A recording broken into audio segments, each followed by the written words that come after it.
Yo, what up, y'all? It's your boy Rob coming back at you once again with another video. So before we get started, you already know what to do. If you're not subscribed to the channel, make sure you hit the bell icon twice. Smash the like button, share this video out to all of your followers, and let's get it cracking, all right? So as you guys can see, there was a woman here. Her name was Angela Craig, and that girl was poisoned. Her husband was dangerous. Not good. Another victim who did not survive the suburbs. All right. This is an article from the Denver Gazelle, and what it says is trail of texts, emails, and poison implicate Aurora dentist in wife's death, police say. James Craig, who is 45, faces at least count. See that? Faces at least count. I don't know how many counts. Faces at least count. That took me for a minute. That's why I had to pause right there. Of first-degree murder in connection with Angela Craig's death. All right. So that's him right there. An Aurora dentist who wanted to start a new relationship with a Texas orthodontist allegedly poisoned his wife with potassium cyanide laced protein shakes to get rid of her, according to an Aurora police arrest affidavit. As Angela Craig became increasingly ill, her husband James told people that she was suicidal and hooked on opiates, investigators said. Craig, who is 45, was arrested just after midnight Sunday and is facing at least one count of first-degree murder in connection with Angela Craig's lingering death. Aurora police said Craig's marriage and business were on the rocks, and he had just begun a romantic relationship with a Texas orthodontist when he started his plans, according to the affidavit released on Monday. The 18th Judicial District's Attorney's Office is contemplating whether to add charges. Craig had his first appearance in court on Monday morning. Craig was the co-owner of Sunnybrook Dental at 14991 East Hamden Drive in Aurora. Angela's Facebook page titled Angela and Jim Craig showed a profile photo of the couple surrounded by 6 children. It was Craig's dental business partner who pulled a nurse aside at University Hospital and advised her that Angela Craig may have the deadly poison in her system, and asked the doctors to check for it, according to the 52-page arrest affidavit. The Denver Gazelle really needs to hire better editors. Okay? The Craigs were having marital problems and may have been headed for a divorce when the 45-year-old dentist opened up a new Gmail account on February 27th, investigators said in the arrest record. From that account, Aurora police alleged Craig was researching poisons, putting in urgent orders for potassium cyanide, and exchanging emails with his mistress. It appears James was flying this woman into Denver while his wife and the mother of his children was dying in the hospital, arrest documents alleged. So this guy was slowly killing his wife, and while his wife was in the hospital being treated for medical issues that he caused by attempting to poison her, he was having a grand old time with his mistress. There are also text messages in the arrest documents detailing conversations between the Craigs as Angela Craig became increasingly ill. These conversations started on March 6th, the day she started complaining of mysterious dizziness symptoms, texting her head wasn't right. She admitted to Parker Adventist Hospital and went home that day. "Baby, I love you so much," Craig wrote his wife in a text message. "I just wish I could stay up 24/7 and be with you. I know it's lonely and boring and maybe sometimes scary. I just want to be there to support you through all of it." Yeah, he probably just wanted to be there to give her a little bit more poison. During that time, Craig consistently texted his wife, inquiring about how she was feeling and specifically wondered about whether she was getting worse. And the reason why he was asking about whether she was getting worse, because he wanted to see if that poison was effective or not. That's the only reason why he was asking to see if she was doing any worse. Okay. He asked her to tell him how she compared her symptoms from one day to another. One of the texts wooed her, explaining how much she meant to him.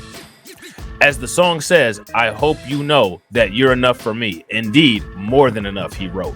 March 7th, Angela Craig was again admitted to the Parker Adventist with low blood pressure and vomiting. She stayed there for five days until the 14th, the affidavit continued.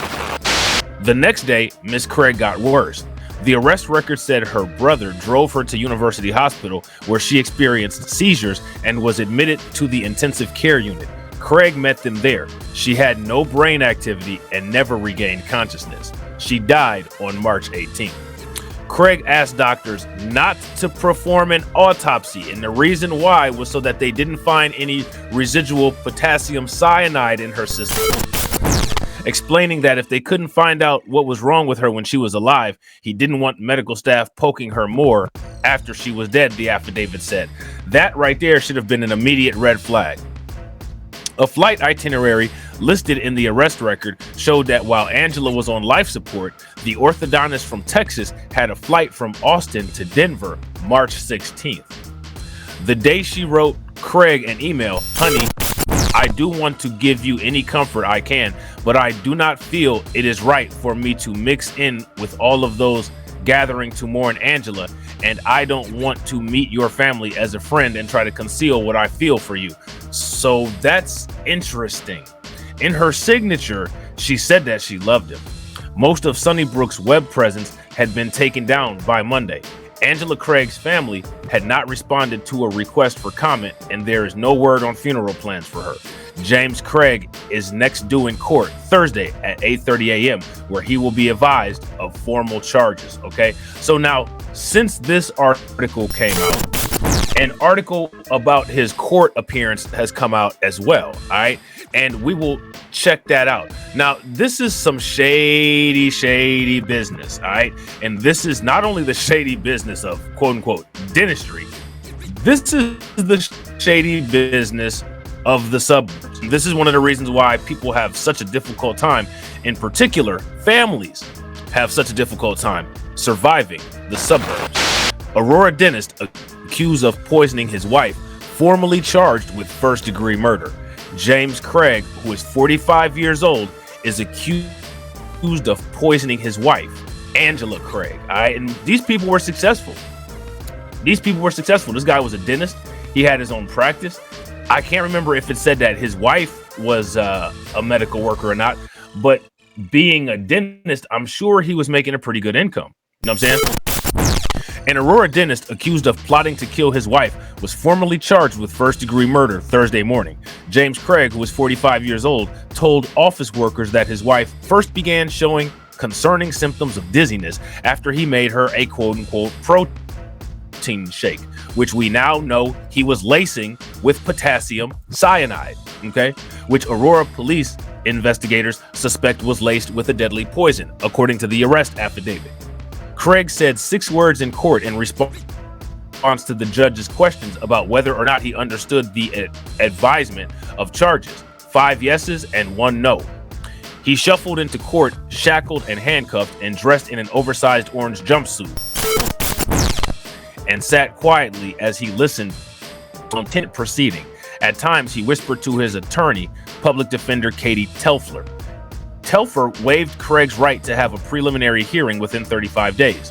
Angela Craig, who was 43 years old, was the mother of the couple's 6 children. Now, here's my question. After poisoning his wife, because she was still currently his wife, who was the mother of his 6 children, what did he think was going to happen to his family? See, that's the question. James Craig was starting a relationship with a Texas orthodontist, and his business was failing, the arrest document said. According to an arrest affidavit, Angela Craig was treated at 2 hospitals 3 separate times over a week, and half as symptoms to a mysterious illness got progressively worse. She complained about everything from dizziness to having problems focusing, nausea, and no trip was an urgent life and death situation. Court records show Mrs. Craig's brother rushed her to University Hospital on March 15th, where she collapsed. She was declared brain dead March 8, 4:29 p.m., the arrest record said. She was taken off life support March 21st, sources confirmed to the Denver Gazette. Her autopsy was performed Wednesday, March 22nd, the Arapahoe coroner's office confirmed. Now, there was a trail of email to pharmaceutical companies. Now, I'm going to ask you guys a question. In the comment section, what I need you guys to do is let me know what it is that you think these emails to the pharmaceutical companies said, and also why it is that you think that he may have been emailing the pharmaceutical company. Okay. Investigators found that starting March 4th, the suspect ordered multiple types of poisons to his home and office. One of these, potassium chloride, was delivered to his office during the time Angela Craig was already making her first trips to the hospital, showing symptoms of dizziness and nausea. The affidavit said that James Craig set up a new email from which he made those orders on February 27th. He also wrote his presumed lover on that email. That package was inadvertently opened by an office worker who discovered the powder inside and packed it back up. When James Craig was confronted by his dental office partner about the package, he lied that it contained a diamond ring, unaware that the partner knew differently, investigators said. The defendant then changed his story, explaining that his wife had requested the deadly poison and that he didn't think she'd really take it, the affidavit said. Who would believe such an idiotic lie? His wife requested it and he didn't think that she'd take it. So now what this guy clearly is trying to do is move the events to make people believe, oh, she bought this stuff and she used it on herself. Now, if he thought that she was having suicidal ideations, as a healthcare professional, one thing that you should never do is give anybody anything that they could use to commit self-harm. If he had any inkling that his wife was looking for poison, the first thing that he should have done was assess the situation to figure out what it was that she was doing. And if he thought that there was any signs of depression or possibilities of self-harm, he should have made sure that she was, first of all, under constant observation, and second of all, made sure that she never got anywhere near anything poisonous. You know what I'm saying? Further, the report that his wife was quote unquote playing a game of chicken, and you're letting her do that. Why? Here's the even better question. Why would she play a game of chicken? Telfer filed 6 motions Wednesday night ahead of the advisement, including a redacted protective order and a complaint that an Aurora Police Department press release regarding the case was written in a way that it presumed her client is guilty. In court, Telfer states that these kinds of statements serve to erode Mr. Craig's presumption of innocence and requested that the Arapahoe District Judge, Shay Whitaker, issue an order directing the Aurora Police Department to not make any additional comments. James Craig's next hearing is April 7th at 3 p.m. in Arapahoe District Court. All right. This is a very, very sad case. Dirtbag. His marriage was failing, and so was his business. But he found a hot and heavy new relationship. So what he did was started acting like he loved his wife even more. He made her poison protein shakes and ultimately ended her life and lied about it. And as a result, it's unfortunate, but Angela Craig didn't survive the suburbs. So with that being said, ladies and gentlemen, I hope you guys enjoyed the video. If you're not subscribed to the channel, make sure you hit the bell icon twice, smash the like button, share this video out to all of your followers, and I will catch you all on the next video. All right? Peace.